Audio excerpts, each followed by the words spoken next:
should we be getting a flu vaccine this year? And or should we be getting a flu vaccine every year? That's a legitimate question a lot of people are pondering. Rapid antigen tests for 3 viruses in one approved by the TGA. Oh, hallelujah. I'm actually really excited by this. This is very exciting. It's very nerdy, but I'm really excited by this. Meta hit with record-breaking $1.3 billion fine over Facebook data transfers to the US. $1.3 billion. We can't control where our data is being stored, can we? No, we can't. The views expressed in this podcast are our own and do not reflect the values of our employers. So, Jack, first of all, let's talk about that great jacket. It is a little flashy than my personal preference. I like it a little more muted. This is from a Japanese maker. But I've been told that the Japanese artisans have imbued the dye to darken and enrich over time. I love this artisan culture. It's fantastic, isn't it? Yeah, and I think it really... Such dedication to the craft. And that really appeals to our kind of minutia-filled mindset as scientists to kind of look at, well, how does the process work and what's the progression over time and how do things change? Not many pleasures left in life at a certain age looking for fancy jackets. Not jackets. since cutting sugar. It's been how long? It's been... I think 10 months since I cut sugar, 10 months. And I'm back to a full clean bill of health, I think. And my doctor seemed okay with me. Fantastic. It's great news. You can never really impress your GP. You know, I don't think I impressed him, but I think he wasn't displeased, let's say. So that You're was probably a very compliant patient. Compliance is not always a good thing, but in this case, it turns out to have worked to my benefit. If it's your first time here, my name is Jack. I'm a microbiologist as well as a professor in an Australian university. And my name's Amanda. I work as a manager of clinical research. And on this podcast, we're exploring the intricate connections between science, technology, and productivity and careers, and how actually more and more things are more connected than we previously thought as the world tightens around us and everything seems to be focusing on this very similar themes. This is episode 9. Right. And we are doing it as a fortnightly release schedule, which works for us work schedule-wise, just barely. But I do concede it's not the greatest for growing an audience. Do you listen to many other podcasts apart from our own? I don't actually listen to a lot of podcasts at all. You don't even listen to our own podcast.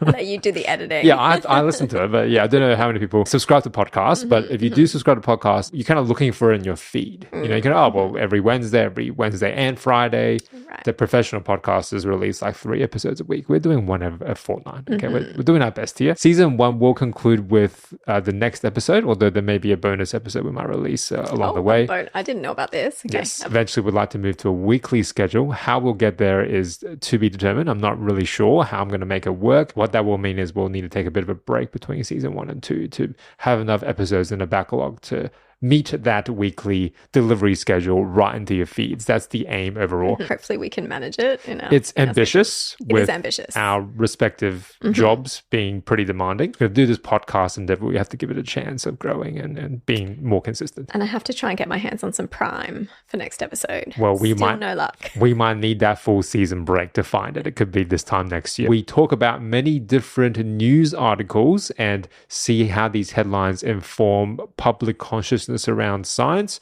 as well as really our own consciousness around science, because a lot of it is news, not just in the headlines, it's news very much to me. It's really interesting. Have you had do you think, a positive learning experience from doing this podcast? As a lifelong educator, my standard go-to line is any learning experience is a positive one if you look over a long enough period of time.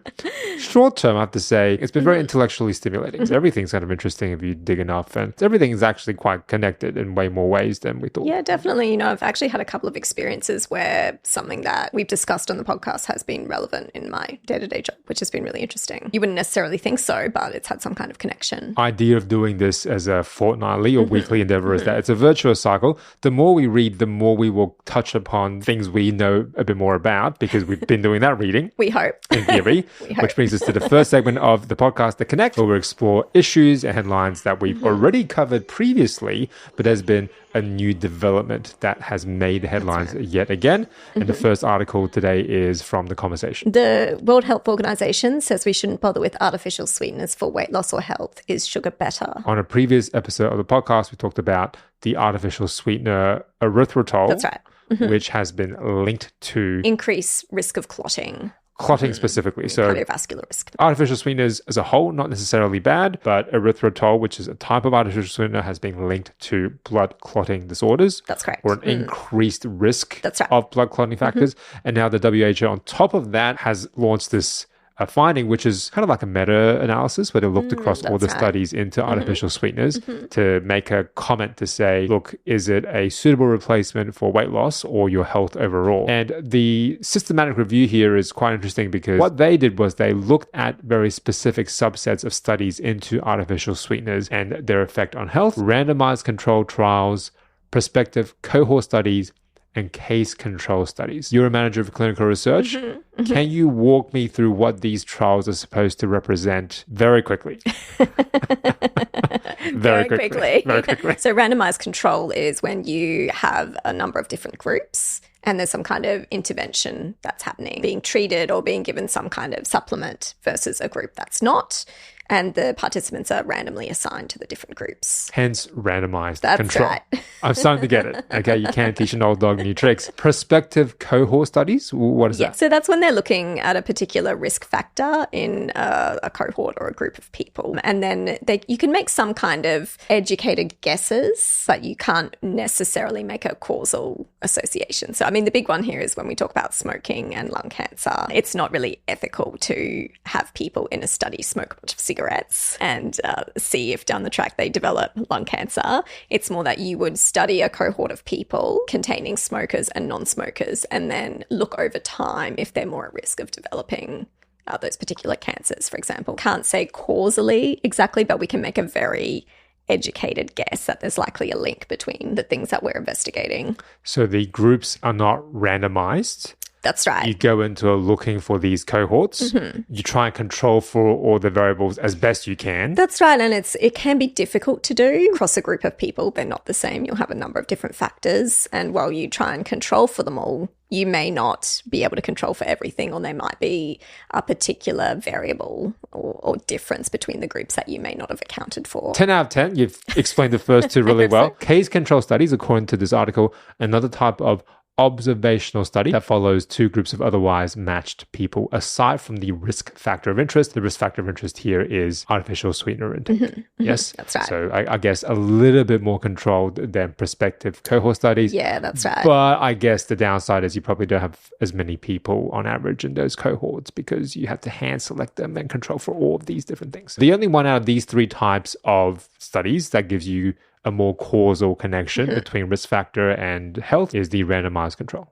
That's right. They looked at all of these different studies and concluded a few things. The first thing they concluded, there was a slight decrease in weight for those who were taking artificial sweeteners, but it's not dramatic. It's like less than a kilo on average. Not a huge difference. With a large or reasonable amount of variation within that less than 1 kilogram weight loss difference. All of the other studies are not definitive in terms of the benefit they may have, but in terms of the negative downsides that taking artificial sweeteners over a long period of time, I think there was more significant findings. You can pretty much be at higher risk of obesity and diabetes if you intake artificial sweeteners regularly. Even if it's to replace sugar, your risk factors don't necessarily go down. Yeah, right? That's right. So this kind of confirms what we suspected, or what I suspected, that there is actually a cost that we're paying. Fun cannot be for free in this world. Yeah. And artificial sweeteners can actually be insanely sweet to the taste bud. Well, a lot of them are hundreds of times sweeter than sugar. They were still saying that there's benefits for people with diabetes to be using artificial sweeteners where they need to. For diabetics within the study, that it wasn't affecting them in the same way. Yes, they say this recommendation where you shouldn't use artificial sweeteners in place of sugar for health and weight loss does not extend towards people with diabetes, because that's a separate category, and it's not universal to say, hey, if you're diabetic, then go nuts with artificial sweeteners. It's more, if you're diabetic, then a more nuanced case-by-case recommendation from your doctor is more appropriate. The next article, Connect, is about both TikTok as well as vaping. And of course, the intersection between those two things tends to be young people, our third pillar of discussion on this podcast.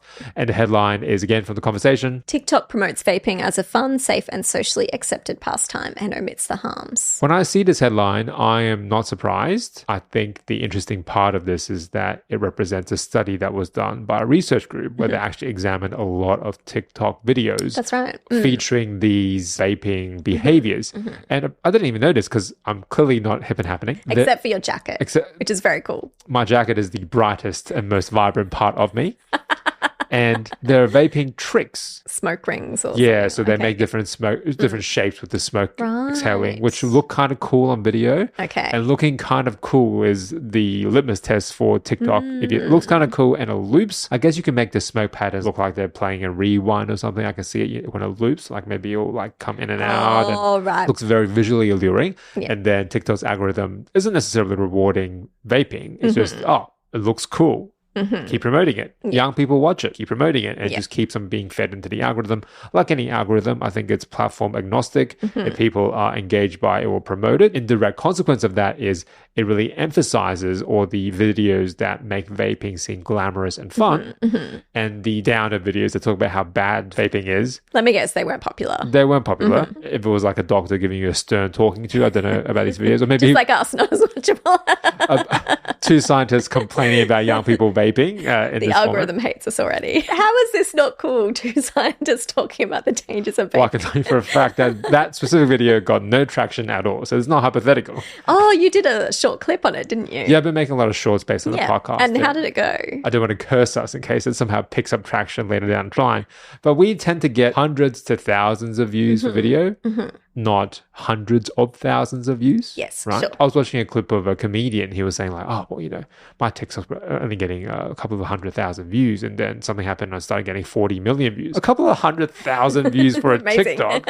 First of all, what were you saying that's that compelling to get? But then that was viewed as a low barometer. It's all relative on this platform, right? So let's compare it to how the jacket does. We're putting a lot of hope on this jacket. I don't think it's going to do the heavy lifting for scientific integrity and intellectual insight. I don't think that's quite its intent. Back to the study. They found 98% of videos about vaping on TikTok in English language. Okay. Yep. 264 English language videos about vaping portrayed e-cigarettes in a positive, fun, exuberant, inspiring light. Okay. And the flip side of that is that if you have vaping in the video and it is promoting purchasing it, it's currently against Australian regulations to do so. So then in turn, that would violate TikTok's content policy. Right.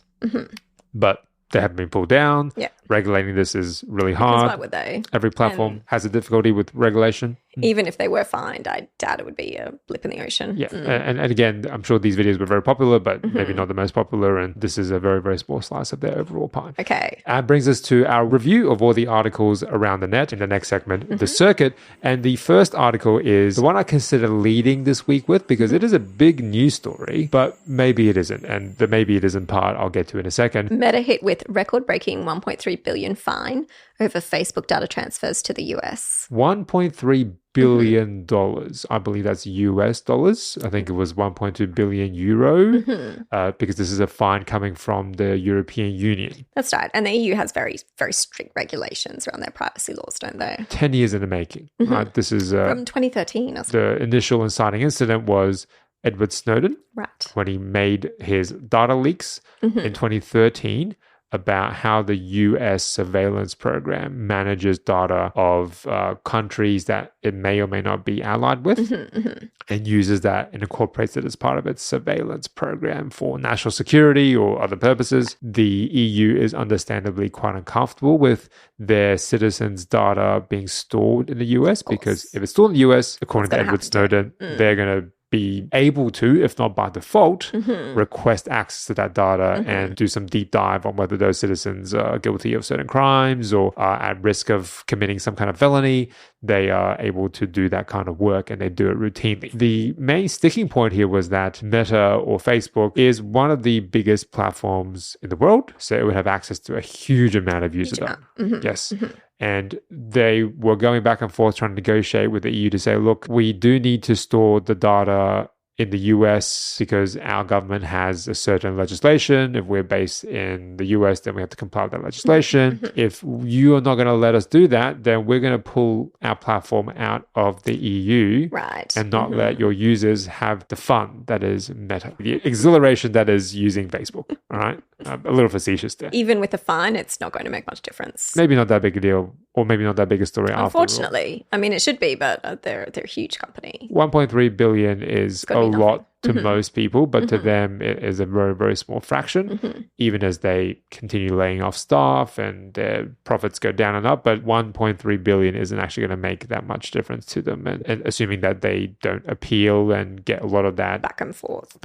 So it drags it out for years more. So I don't think it's going to make that much difference to Facebook, but it does have some interesting ramifications for us as the end user, because we can't control where our data is being stored, can we? No, we can't. In a lot of cases, we don't know where it's being stored. Yeah, so I didn't even know that this was a regulation of Facebook. I didn't know my data was being stored in the US. We're in Australia. I'm assuming it's the same thing, same case. Same case. We're kind of stuck in no man's land, because if we're not on these platforms, then we are quite disconnected from the online conversation. And that might be a good thing. Yeah. But if you're trying to, say, grow a podcast or produce educational content, you need global reach. You need to be in the loop, don't you? Yeah. It's a difficult situation to be in. And I'm actually in a very specific predicament, because I don't know how much more I should keep using a platform like TikTok. I don't actually use Facebook that much for this content, but I do publish this content on YouTube, on Instagram, and on TikTok. But TikTok is getting banned in quite a lot of places. And in the US, a couple of states have banned it already, I believe. In Australia, we're constantly having conversations around banning TikTok. So I'm like, well, what do I do? What is your most used platform, do you think? Personally, I use YouTube the most. Yeah, I consume a lot of YouTube content. I publish videos on YouTube a lot. Yeah. It's probably by far the most common platform. What about you? For me, Instagram. And Instagram is Meta, so you definitely don't have a choice. That's right. I don't publish, but I do enjoy an Instagram scroll. We just don't have control as the end user of what happens to our data. And we've covered previously all of these data hacks and data leaks of these big companies. The hackers aren't going to go for our individual accounts. They're going to go for the big companies, and where they store their data is apparently not up to us, not even up to most governments. I wouldn't even want to know. It would be scary to know. I saw a news article the other day where I think you could put in a few details and it would give you an idea of what it can piece together about details on you. And I was too scared to even look at it. Not to mention that I didn't want to put my details in it in the first place. But it's a bit redundant. Was it a news article? Please enter your PIN and your social security number. I want to say it was on ABC News. Okay, not on like ABD News or something like that. You got to be careful. A close facsimile of ABC, ABD News. Do you remember, it was a few years ago where you just started getting an email from every single online store you've ever bought anything from, telling you that we need to comply with new EU legislation, and if you want to keep receiving emails from us, you need to consent to it. Do you remember that period of time? I don't remember that at all. You don't remember that at all? I have zero recollection. Maybe I do more online shopping of fancy indigo jackets than you do. That flurry of emails came because of this piece of legislation that was brought in, the GDPR. General Data Protection Regulation. And this is what led to Facebook having to pay that $1.3 billion fine. The same thing that these e-commerce sites selling jackets overseas were worried about keeping my details on their server that's not based in the country. Yep. It's the same reason that Facebook got fined $1.3 billion. The thesis of this regulation is that the citizens should have a right to not have their data stored by the person who is requesting that data. Right. So even if you needed data to process a transaction, you should have the right to not have that stored indefinitely on someone's server. I do feel like often data is collected that these stores really don't need. I mean, it gets so many spam phone calls now and emails, and when I'm asked every time to put in my mobile phone number, why do you really need that? And when we go and check out our grocery stores and supermarkets, they ask for your postcode. I'm always curious what happens to your postcode. IKEA do that, don't they? IKEA do it. Grocery stores do it. They could see how far you've traveled to attend to visit that grocery store, and then Coles, Woolies to go to a supermarket. I'm going to do a bit of digging. I'm sure it's for a very specific reason, a very insidious reason that they're collecting postcodes. Probably. And we'll find out in our last episode of the season. Do you remember a couple of years ago there was that article? I think it was it Target or Walmart in the US supposedly predicted someone was pregnant before they knew themselves. They predicted a family's teenage daughter was pregnant before the family knew and before the teenage girl knew, because of the type of products that they were buying. That's right. Was aggregated with pregnancy. But it was strange things that were aggregated. It wasn't like pregnancy tests. Like prenatal vitamins. Yeah. It wasn't like obvious. It was like certain types of shampoos or like certain kind of dolls. It was something weird. I remember being like shocked at the time, but now I just kind of go, oh, okay, fair enough. Yeah, of course. You should have predicted my pregnancy before I even started trying. Like, you should be more predictive. And that brings us to Crossover the Week, our recurring segment where we look at the biggest stories in science, news, and tech and try and weave together the thread, which is turning out to be much easier to do in this day and age. In Australia, we are currently about to enter flu season. So the crux of the Crossover of the Week this week is, should we be getting a flu vaccine this year? And or should we be getting a flu vaccine every year? That's a legitimate question a lot of people are pondering. Not within my community of microbiologists who are all hardline. I go get the flu shot first time, first week is available. We have it through work. We do as well. As flu vaccines. And I went to line up on the very, very first day, the very first time slot. It was just like a parade of microbiologists. It was just like every single scientist in the university is in the very, very first opening of the flu vaccine. So it's actually hard to get a read of it in my immediate day-to-day surroundings. Is that your experience as well at your work? Yeah, people are generally pretty happy to have it, but then I have some people on my floor who just say that they don't really get it. They don't bother. We're trying to step outside of our immediate sphere where everyone by default is, let's just go get the vaccine. Of course you do. So before we dive into the article, let's talk through a few off-the-cuff anecdotal reasons that you've heard people tell you they don't think it's worth their time. Whenever I get the flu vaccine, I get really sick. I've heard that one an awful lot. Look, funnily enough, it often happens to me. It's just not from the flu vaccine. You remain undeterred. Yeah. You can't catch the flu from the flu vaccine. Yeah, it's just stimulating an immune response. There's a lot of other viruses and other things circulating around, or you may have a few symptoms from the vaccine. You may have like mild symptoms that come up as a result of the vaccine, and that's why you're experiencing it, and it might just be the time of year. But anecdotally, it happens to me too. So that's one reason. I get the flu vaccine and I get the flu anyway. It's not very effective. It doesn't protect me, so what's the point? Whenever I get the flu vaccine, I feel really sick. Second one, when I get the flu vaccine, I get the flu anyway.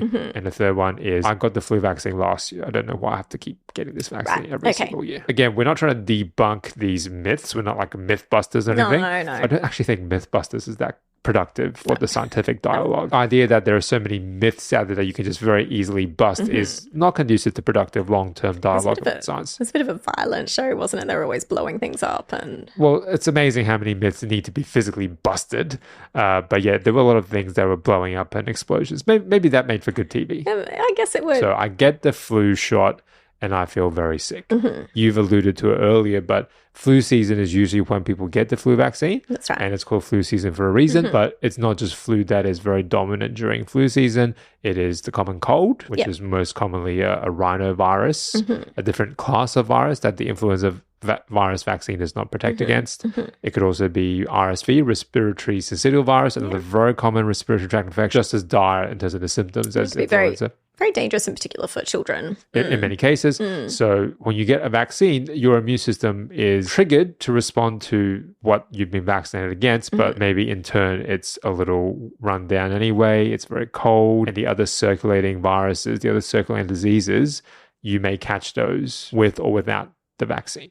Right? But maybe when you get the vaccine, in Australia that time is a bit cold. People are closer together. Just these viruses are circulating more in the community. Yes, and the cold snap in Australia is pretty sudden, so people might not be ready for it. Maybe their window clothes Not to mention that you can get mild symptoms from having the vaccination itself. Injection site soreness, a bit of fever, but really it shouldn't be the flu that you get when you get the flu vaccine. I have the flu vaccine and I catch the flu anyway. The efficacy rate for the flu vaccine is not 100%. And the reason for that is because there are many different types of influenza virus. And the Conversation article has this diagram of the influenza virus particle, and it really shows you the different layers of molecular components within an influenza virus particle. And the two key things here to pay attention to are the H and the N. So the H is for hemagglutinin and the N is for neuraminidase. Both the H and the N are external. They're sticking out outer surface of the viral particle, but they are not universal in their structure. They can change into a lot of different morphotypes. That's right. And that is the reason for the different variants or subtypes of influenza every year. They just need to change a little bit of their H or N residues, and all of a sudden the immune system no longer recognizes it. Last year's vaccine no longer works as effectively, and it comes down to something as simple as changing the H and the N residues. Because it's what's on the outside of the virus that's recognized by the immune system. So if that changes, then the immune system may not be able to recognize it as well. There is a breakdown of what this year's flu vaccine is specifically protecting against in this article. This has 4, it looks like. So an H1N1, an H3N2. It's called a Victoria lineage-like virus, and a Yamagata lineage-like virus. Thankfully, most of us don't have to know into this level of detail before we go in and get the flu vaccine. But pretty much there's influenza A and B. The vaccine can be either one. And also there's a naming system where it tells you the place in which it was first isolated. The 4 strains here: Sydney, Darwin, Austria, and Phuket. Presumably if you get the influenza vaccine this time of year in a different part of the world, the strains will be different. And the last part is year that it was isolated, as well as the virus subtype. So you really get into the weeds here, but pretty much I guess you need to know, is it influenza A or B? And the vaccines will protect against strains from both influenza A and influenza B isolated in regions closest to where we are located in the world. And it's really their best prediction at the time of what they think will be the dominant strains. It may not come to fruition quite like that. So hence the differences in effectiveness you might get with different vaccinations. The estimation here is that flu vaccine limits your chance of catching the flu or serious symptoms emerging from flu infections by 30 to 60%. Which means that is a positive step, but it's not 100% protection. No. It is still possible to catch the flu after the flu vaccine if the flu strain that you catch is not one of these 4. Absolutely. I caught the flu last year and I had the flu vaccine. It was a lot later in the year, so perhaps my immunity had waned somewhat as well. I think I had the flu in November last year and I would have had the vaccination around early May.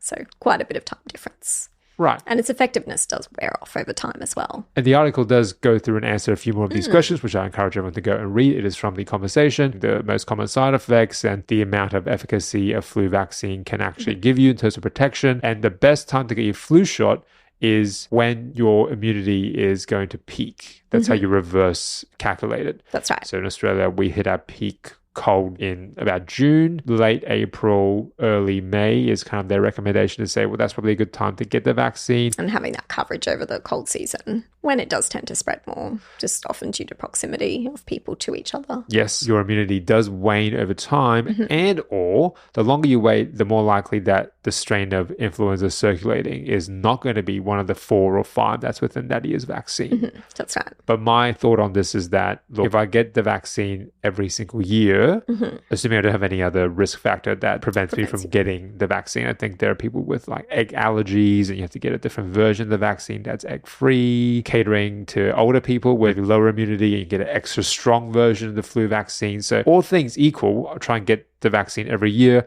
and hopefully the number of strains that I'm protected against over time tally up so that this year's vaccine will not just protect me from this year, but maybe the off chance I catch a random strain next year. That's kind of my approach to it. And this is actually a really informative article. I thought it was quite a good read. And I know we always plug The Conversation, but I'm just going to plug it here again and say very useful news outlet. It's written by experts within the field, and they're more of a long form news article where you can delve a little bit more into a subject. And it's quite informative. There's a lot of great science related topics covered on here. It's not a finger wagging type of article, I find. Some of them can, but this one is not. No. And I think this has damaged a lot of general public relationships between scientists and the communities. Vaccines save lives, don't be dumb. I think that approach, as tempting as it is to engage in that diatribe, has not proven to be effective. Vaccinophobia is more prevalent than it's ever been. It's not a helpful approach. We need to be having conversations about this. And I think this piece does start that and break it down pretty logically, pretty systematically.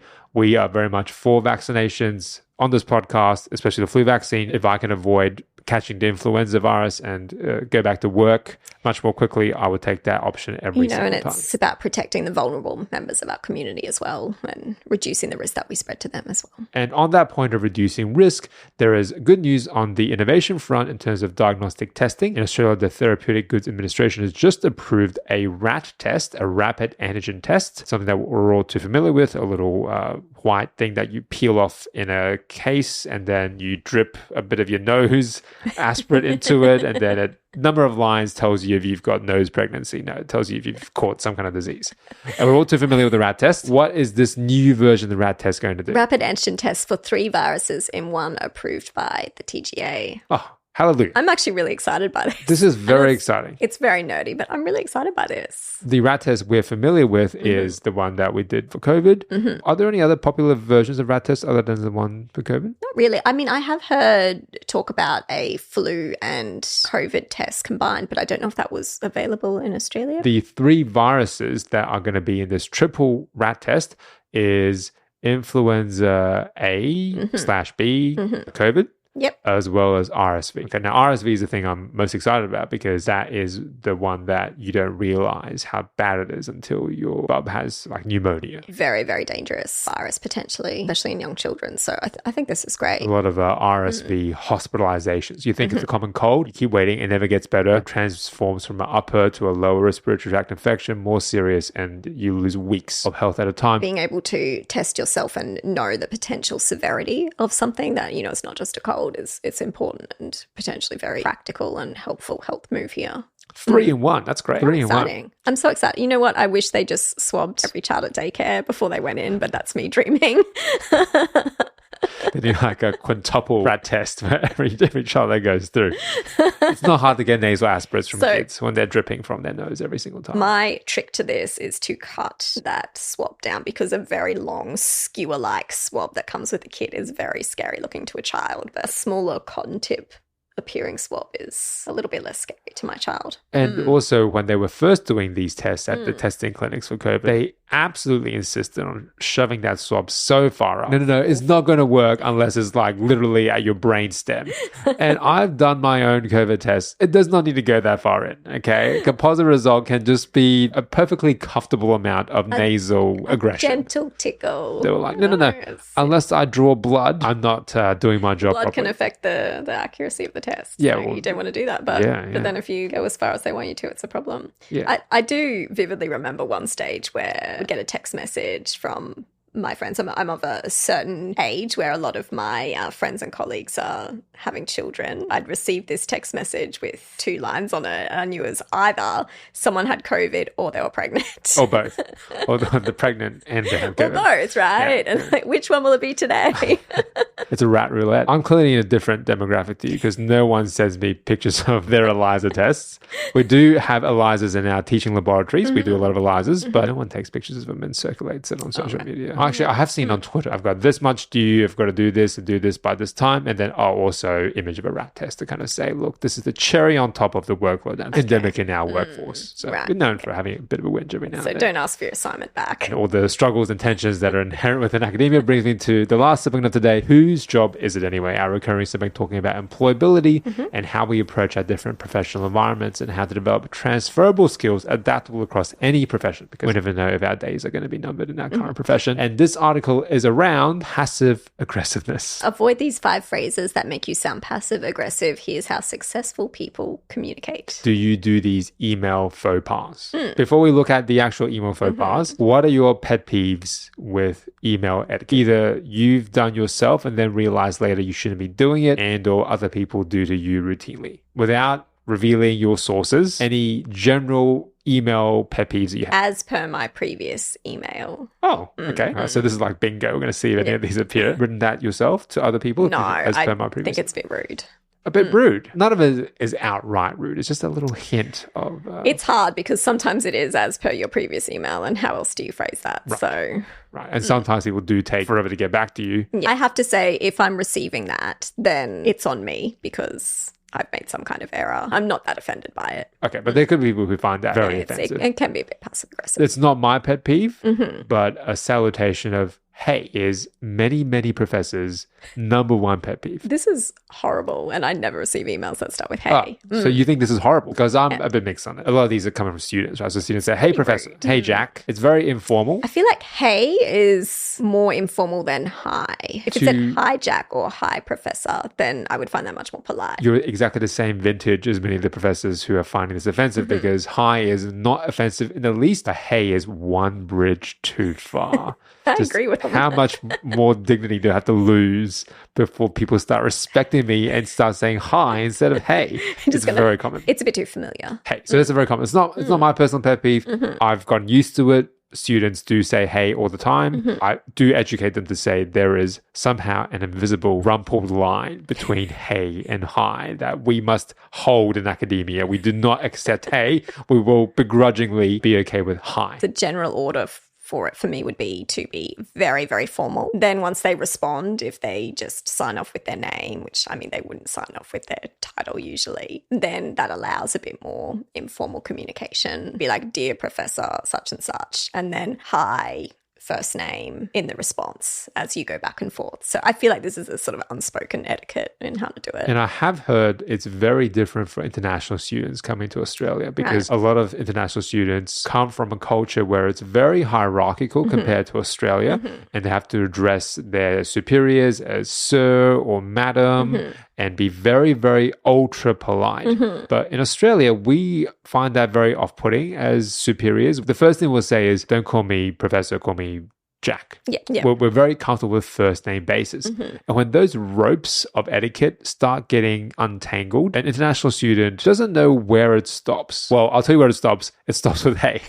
That's where it stops. That's the line. You know, I can see how the mistake would be made though. If English isn't your first language, these, slight subtle differences between hey and hi, they're not that clear. The last faux pas we'll talk about from our own experiences before we launch into the article is the very, very tiny microaggression that is regards, not kind regards.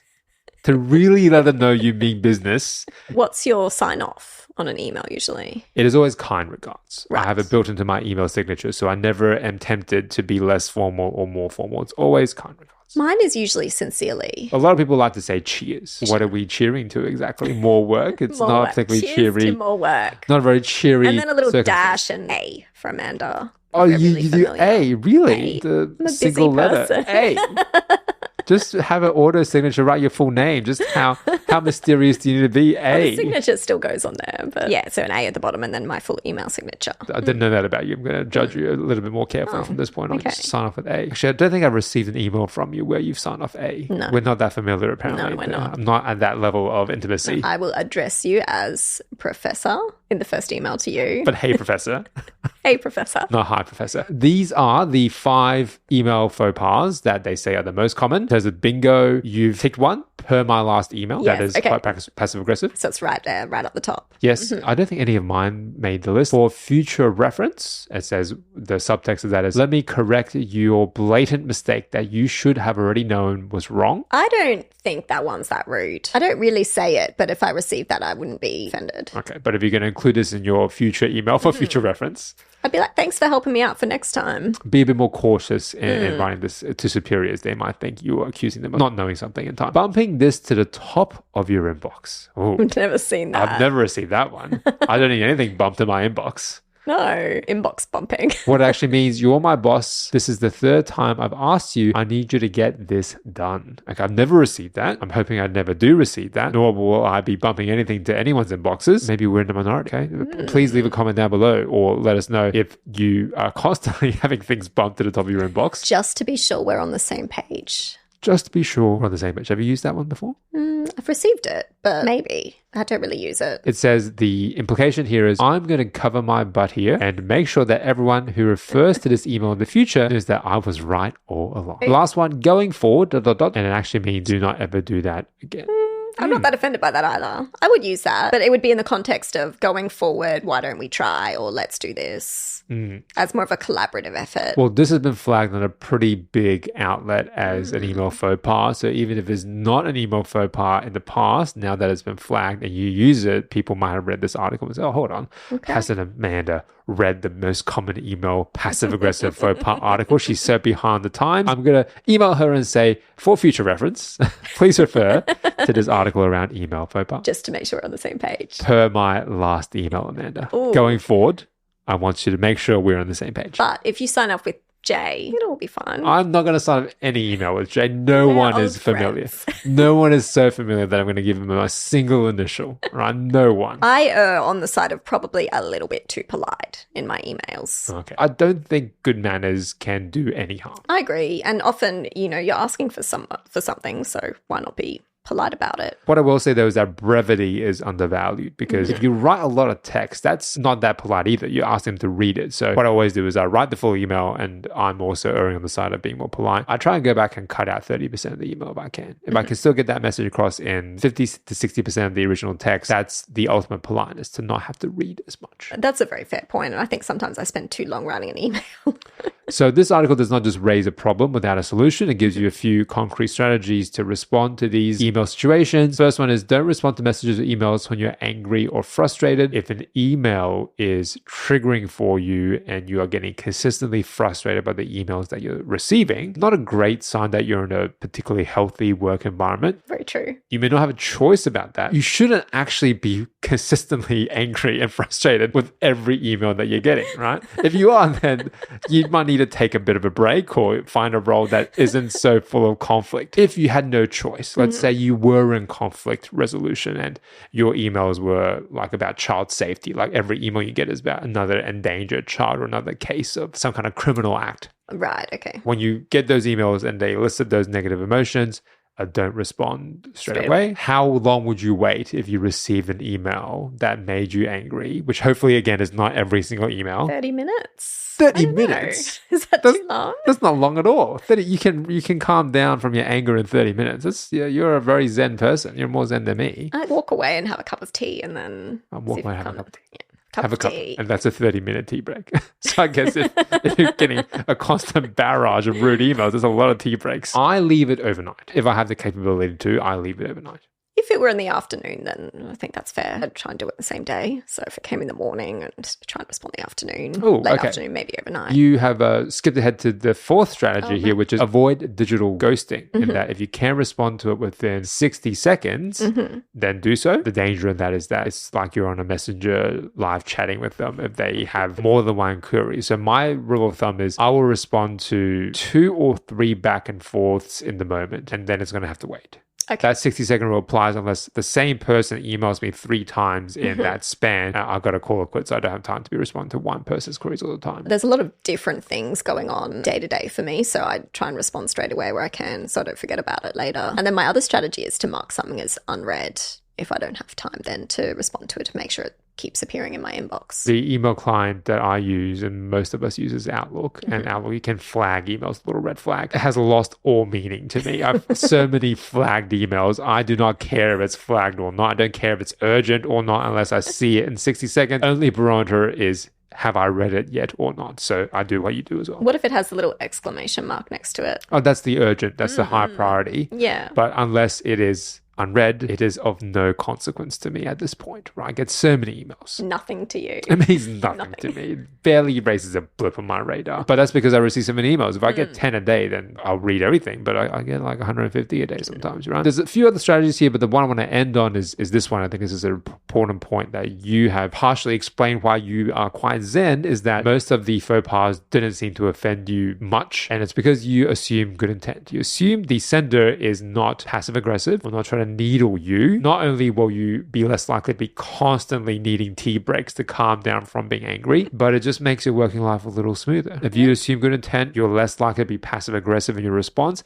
and that person doesn't have to assume the best of you. They will just see the best of you in every interaction. Power dynamics are different in every work environment. For some people, maybe they need to fight back with even more confrontation to assert their structure or their hierarchy in the workplace. If you were like a lawyer negotiating over a client, say you couldn't then back down because that would be a sign of weakness.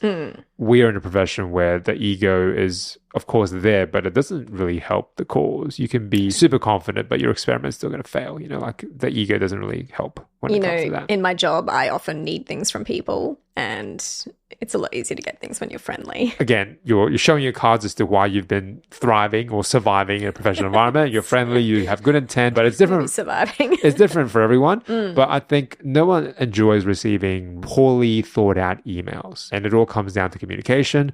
My main takeaways are assume good intent like you have consistently, be more polite than you have to be, and be brief. If I have to read less, even if I get a lot of emails, they're to the point, they're well constructed, it's very clear what is asked of me, then I'm more likely to respond. All fair points, I think. Okay, and with that brings us to the end of not only Whose Job Is It Anyway, but of this episode of the podcast. That concludes episode 9. The next episode will be the final episode of season 1 of Crossover Connections with Jack Wayne. You can find all of the previous episodes, including this one, on the YouTube channel, as well as Spotify and Apple Podcasts. You can listen to all the archive as well as my Crossover Connections with Jack Wayne newsletter in the links and show notes below. I'm Jack. And I'm Amanda. Hope to connect with you again next time around.